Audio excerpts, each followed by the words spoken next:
Salut les fugitifs, ouais je fais une intro un peu différente, je me cherche un petit peu comme un adolescent en pleine puberté, je vais tester différents trucs, donc aujourd'hui c'est salut les fugitifs. Je vous fais une nouvelle petite vidéo en extérieur, on est vraiment chanceux en ce moment, du soleil tous les jours donc on en profite.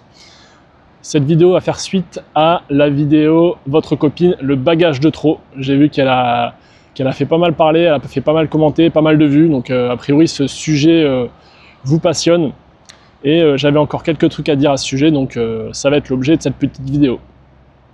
Si vous restez jusqu'à la fin, je vous donnerai un petit tips pour voir si l'herbe est plus verte ailleurs ou non.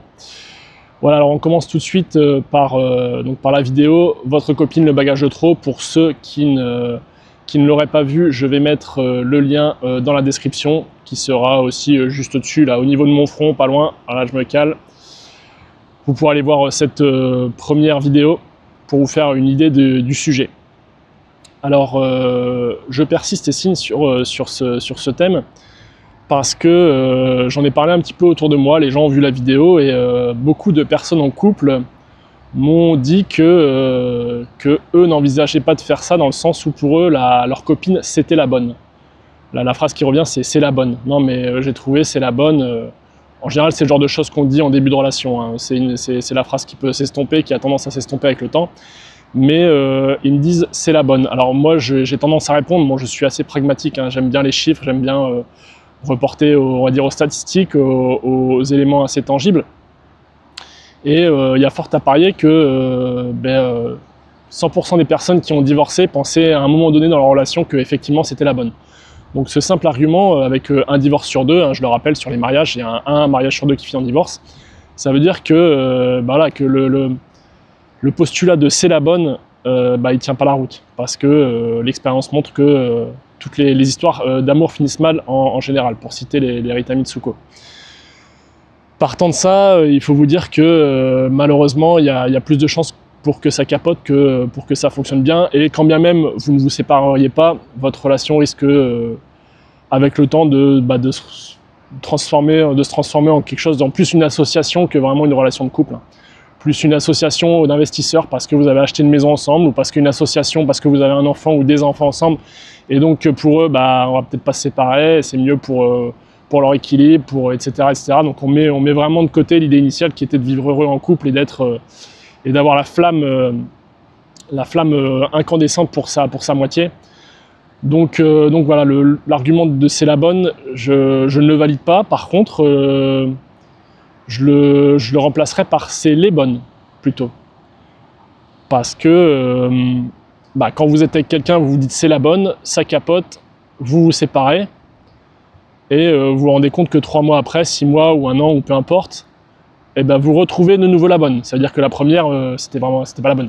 Mais donc la deuxième, non, là c'est la bonne, c'est la bonne. Et ce qui est marrant, c'est que les gens ont tendance à reproduire les erreurs, en fait, à retomber dans les travers et se dire non mais c'est bon, j'ai appris de mes erreurs, celle-là c'est la bonne, je sais, elle est cool, elle est sympa, elle a les mêmes passions que moi, elle aime la pétanque, elle aime le Ricard, c'est top. Je dis pas que j'aime la pétanque ni le Ricard, j'aime bien le Ricard. Je bois pas beaucoup d'alcool, mais à l'occasion je bois un Ricard. C'est un peu la boisson de bof, on est d'accord, mais j'assume. Bref, c'est pas le sujet. Donc vous êtes mis en couple, vous êtes sûr que c'est la bonne, mais ce n'est pas la bonne, et donc j'allais dire c'est les bonnes, dans le sens où finalement pourquoi choisir? Pourquoi on devrait choisir une personne? C'est ce qu'on nous apprend depuis tout petit, c'est ce que Disney nous apprend, hein. On a été tous plus ou moins élevés à la sauce Disney, et le résultat est pas joli, parce que la vie, finalement, on se rend bien compte que ce qui était sur le papier dans les Disney ne fonctionne pas dans la réalité. Et donc, homme comme femme, alors ça n'engage que moi, ma pensée c'est que au cours d'une vie, on va rencontrer plusieurs personnes qui vont être les bonnes, à des moments différents de notre vie, où on va rechercher des choses différentes, et même, ça peut être des laps très très courts, hein. Ça peut être rencontrer une personne, être avec elle 1 mois, 2 mois, voir que les chemins se séparent parce qu'on n'est plus d'accord, et c'est tout. C'était une bonne du moment, et jusqu'à trouver la seconde bonne. Ça peut être aussi en parallèle, avoir des atomes crochus avec plusieurs personnes, et pourquoi se poser de manière fermée avec l'une ou l'autre, À partir du moment où c'est clair et que les choses sont posées, qu'est-ce qui serait contre? Alors si, c'est contre les mœurs établies, contre l'éducation à fondement chrétien qu'on nous apprend, et voilà, qui est un peu gravé dans le marbre et qu'on nous apprend depuis tout petit. Mais en résultat, ça fonctionne pas, quoi. Ça fonctionnait avant, quand nos grands-parents n'avaient pas trop de moyens de communication, et encore, à mon avis, les tromperies, il y en avait en veux-tu en voilà. Maintenant, aujourd'hui, on a les moyens de communication, on a les applis de rencontre, on a Internet, Enfin bref, ça va beaucoup plus vite, il y a beaucoup plus de moyens de croiser des gens, même si, bon, socialement, on commence à s'appauvrir dans le sens où on n'ose plus rencontrer les gens, on n'ose plus aborder les gens, à parler aux gens dans la rue, mais bon. Cela dit, les applis de rencontre font que rencontrer une personne du sexe opposé ou du même sexe selon les orientations est devenu beaucoup plus facile. Donc voilà,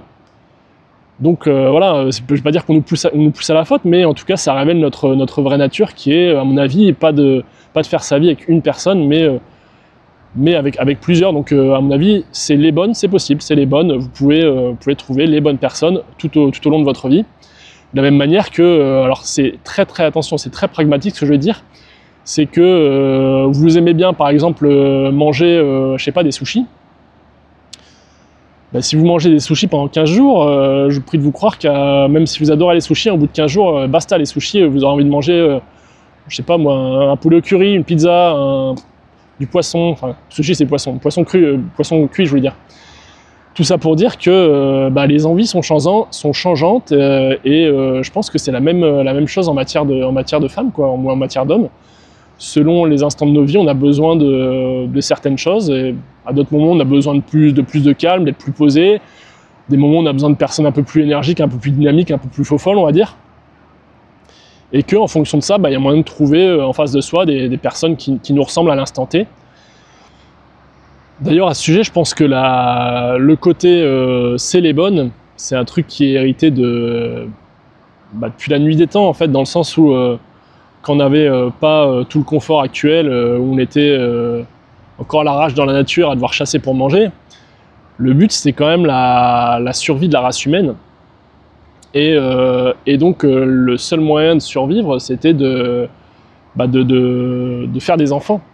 Et je pense qu'à l'époque, la notion de couple à la Disney forcément n'existait pas, et que hommes comme femmes, alors je sais pas s'il y a des anthropologues dans la communauté, bon on n'est pas nombreux donc il y a assez peu de chance, mais si des gens sont calés sur le sujet, je suis curieux. Est-ce qu'on n'avait pas quand même une tendance naturelle à dire dès que j'ai l'opportunité, il faut qu'on se reproduise, parce que pour faire perdurer la race, quoi, en mode survie, quoi, comme un organisme qui est sur Terre et qui doit survivre, donc il faut qu'il prolifère. Et de ce fait-là, est-ce que l'homme et la femme, mais peut-être plus l'homme en fait, a hérité de ce comportement? Alors je dis pas que c'est une excuse pour tromper sa femme ou quoi, mais force est de constater que c'est quelque chose d'assez récurrent, et que est-ce que c'est pas quelque chose d'hérité justement des temps anciens où pour faire vivre la race humaine, on a tendance à vouloir pas forcément multiplier les partenaires, mais ouais, peut-être, parce que multiplier les partenaires, ça veut dire plus de brassage génétique, donc plus de résistance face aux agressions extérieures, donc une survie humaine, je sais pas. C'est une idée comme ça, hein. Je dis pas que c'est... mais voilà. De la même manière aujourd'hui que avant on était plutôt en mode monotâche, l'homme était monotâche, on faisait une chose, puis l'autre, et plus ça va, plus l'information circule, plus on prend de la productivité, etc., plus on se transforme en homme multitâche, donc capable de faire plusieurs choses en même temps. Est-ce qu'on ne peut pas être aussi multifemme, ou aussi multi-homme? Voilà, je laisse ça ici, vous en faites ce que vous voulez, vous commentez, vous dites ce que vous en pensez. Ça m'intéresse aussi, est-ce que l'homme 2.0 ne doit pas être multitâche, n'est pas multitâche par nature.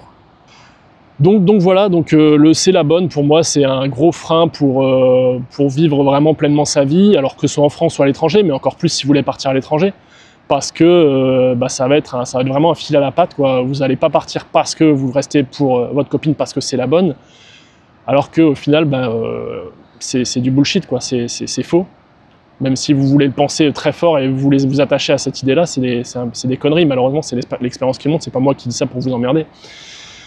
Donc voilà, votre copine, le bagage de trop pour partir à l'étranger, c'est une évidence. D'autant plus qu'en couple, bah, c'est quelque chose qui coûte cher quoi, pour un homme. Si vous êtes en couple, si en plus vous êtes marié, encore pire, c'est quelque chose qui va vous coûter beaucoup d'argent. Alors je vais vous parler d'une vidéo d'un monsieur que je suis sur YouTube, qui s'appelle Mark Blue Sky, qui est très peut-être trop ultra pragmatique. Alors lui, il n'y a pas d'affect, il n'y a pas de sentiment, il est tout dans le factuel, et c'est ce que j'aime dans ses analyses, c'est que c'est hyper factuel, parfois trop. Mais bon, cela dit, il dit des trucs parfois qui sont assez intéressants au niveau de la réflexion, même si ça peut paraître un peu extrême. Il a déterminé le coût, attention à la formule un peu trash, le coût d'une passe maritale. Et étant un peu scientifique, ça m'a interrogé, je me suis dit qu'est-ce que c'est que ça? Pour faire simple, il a déterminé de A à Z le coût que vous coûte votre moitié tout au long d'une vie, de la rencontre jusqu'à après le divorce. Et tout mis bout à bout, le coût de votre compagne, le mariage, les voyages que vous payez, le loyer que vous payez, le remboursement du crédit pour la maison que vous payez peut-être à 80% et elle met 20% parce qu'elle paye moins. Lors du divorce, vous avez accumulé un patrimoine, ce patrimoine est rogné, est plus que rogné lors du divorce, et donc elle récupère la maison, elle récupère l'appartement. Vous allez devoir lui payer une pension alimentaire, vous allez, enfin bref, tout ça mis bout à bout. Il a pris cette somme, il l'a divisée par le nombre de fois où vous avez couché avec votre femme. Et de là, alors vous allez trouver ça horrible ou assez malin et assez marrant finalement en le prenant de loin au second degré, mais au premier degré il a raison. Il détermine le coût d'une passe maritale et d'après son calcul, une femme européenne, on va dire une Française ou un Français, coûterait, j'ai plus les chiffres en tête, mais un ordre d'idée, c'est entre 1000, 2000 et 3000 euros la passe maritale. Et donc il dit, de là, pour ce prix-là, plutôt que votre femme, qui est sans doute très jolie, hein, mais qui, avec le temps, bah, forcément, va s'enlaidir, c'est pas subjectif, c'est voilà, la nature qui est comme ça, de la même manière que l'homme vieillit aussi et s'enlaidit avec le temps, grossit, etc., prend moins soin de lui, et donc voilà. Mais que pour ce prix-là, ben, vous pourriez avoir un avion de chasse. Donc j'ai beaucoup aimé la réflexion. Je trouvais que ça avait quand même assez de sens, même si c'est, voilà, on met tout ce qui est facteur sentiment de côté, etc. Je vous mettrai d'ailleurs dans la description le lien de la vidéo du fameux Marc concernant le calcul et la passe maritale. Vous verrez son argumentaire complet. C'est un personnage, hein, voilà, si vous le connaissez pas, vous allez voir, il va falloir peut-être quelques vidéos pour vous habituer, mais bon, au fond, il a raison, je trouve, sur pas mal de ses réflexions. Et enfin bref, je vous laisse vous faire votre avis, mettez en commentaire ce que vous pensez de ce calcul-là, est-ce qu'il est valable, est-ce que vous avez fait vous-même ce calcul pour votre femme, et combien coûte-t-elle pour une passe? Désolé, hein, c'est peut-être pas très respectueux de dire ça, mais bon, vous avez compris. Mais je serais curieux d'avoir votre commentaire là-dessus. Tout ça pour dire qu'une femme ça coûte cher, et que si vous voulez partir vous expatrier, eh ben, il est question d'amasser un capital pour pouvoir être libre financièrement en plaçant ce capital sur des actifs, sur des actions, sur de l'immobilier, etc., etc. Et ben d'emblée, si vous êtes avec une femme et que vous amassez un patrimoine avec elle, et que si vous êtes marié avec elle, ben vous avez une épée de Damoclès au-dessus de la tête, dans le sens où quand vous allez vous séparer d'elle, vous allez repartir à patrimoine divisé par 2, si ce n'est pire, plus pension alimentaire, plus etc. Donc ça va vous coûter un bras, si ce n'est pas 2 bras et une jambe. Et donc ça va mécaniquement repousser votre date de départ potentiel à l'étranger pour vivre votre nouvelle vie, vivre vos rêves. Donc voilà, c'est la phrase qui coûte cher. Et donc je vous conseille vivement de vous questionner là-dessus et de vous demander si le jeu en vaut vraiment la chandelle de rester avec votre bien-aimé. Pour ma part, je suis célibataire par choix. C'est un luxe incroyable, hein. Je fais ce que je veux quand je veux, je rentre quand je veux, je mange quand je veux. je pars où je veux, enfin bref, c'est une liberté totale et plus ça va et plus je me rends compte que ce statut-là est quand même, présente quand même énormément d'avantages, même si effectivement j'ai des aventures à droite à gauche, mais je suis toujours très clair sur le fait que je ne souhaite pas me mettre en couple et je trouve que c'est plutôt sain et à partir du moment où la personne en face est au courant et l'accepte et peut-être même dans le même état d'esprit, bah, il n'y a aucune raison que ça ne fonctionne pas et c'est plutôt chouette. Et donc je pense que c'est un modèle d'épanouissement que j'ai vérifié, que j'ai validé, qui à mon avis est de plus en plus répandu parce que les gens se rendent bien compte que bah, se marier, ça marche pas des masses. Même si certaines personnes y croient encore un petit peu, mais je pense que c'est de moins en moins en vogue, parce que les gens ouvrent les yeux. C'était un peu improvisé cette vidéo, je le sentais bien, il faisait beau. De votre côté, dites-moi ce que vous pensez du mariage, si vous êtes marié, si vous êtes à bout de nerfs, faites-le avec un pseudo caché, hein, si vous voulez pas vous faire attraper par la patrouille, et que votre femme regarde vos comptes et peut-être ce que vous commandez sur les vidéos YouTube. Mais mettez-moi sincèrement voilà, ce que vous pensez du mariage, si vous êtes marié, si vous êtes célibataire comme moi et que vous pensez ne jamais vous marier, éventuellement, même si vous êtes déjà séparés, ce que vous a coûté votre femme aussi, je serais curieux d'avoir des retours d'expérience. N'ayant jamais été marié, moi je peux pas vous dire, mais a priori c'est voilà, c'est une charge significative qui peut plomber une vie, hein, plomber la vie d'un homme, dans le sens où il se casse le cul à accumuler un patrimoine et au moment de la séparation, il se voit amputé. Donc mettez-moi tout ça en commentaire. J'ai déjà des idées pour une partie 3 sur ce sujet de la copine, le bagage de trop pour quitter la France. On s'intéressera à l'herbe le plus verte ailleurs et donc le petit tip, c'est en fait pour voir ce qu'il y a ailleurs, pour voir ce qu'on pourrait avoir ailleurs, bah, c'est tout simplement les applis de rencontre en fait, qui vous permettent de vous délocaliser.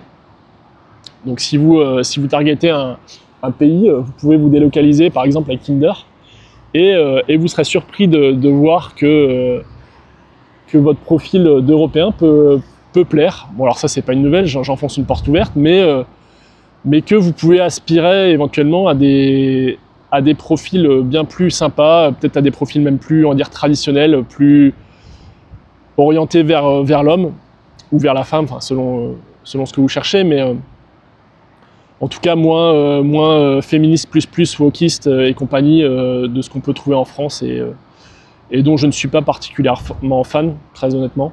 J'ai rien contre le féminisme, au contraire, hein, mais il y a une sorte d'extrémisme à ce niveau-là, voilà, des nanas qui se prennent pour Beyoncé alors que elles n'ont pas grand-chose à raconter, elles n'ont pas vécu grand-chose, elles ne sont pas très intéressantes, elles sont physiquement non plus pas très intéressantes, et pourtant elles se croient au top. Mais bon, elles finissent très souvent seules avec un ou des chats chez elles. Donc je leur souhaite j'apporte tout mon soutien moral aux chats. Donc c'est tout pour cette petite vidéo conseil marital. N'hésitez pas à me dire si ce sujet-là vous plaît et que mon humble avis sur la question vous intéresse, parce que j'avoue que j'y ai pas mal réfléchi et j'aboutis pas au fait d'être célibataire par hasard. J'ai bien pesé le pour et le contre et force est de constater que mon choix est le bon et que au niveau liberté, on fera pas mieux, quoi. C'est tout pour aujourd'hui. Je vous invite à vous abonner à la chaîne si ce n'est pas déjà fait, à activer les notifications. En attendant, je vous souhaite une bonne soirée et je vous dis à bientôt sur la chaîne Quitter la France. Vive la République et vive la France.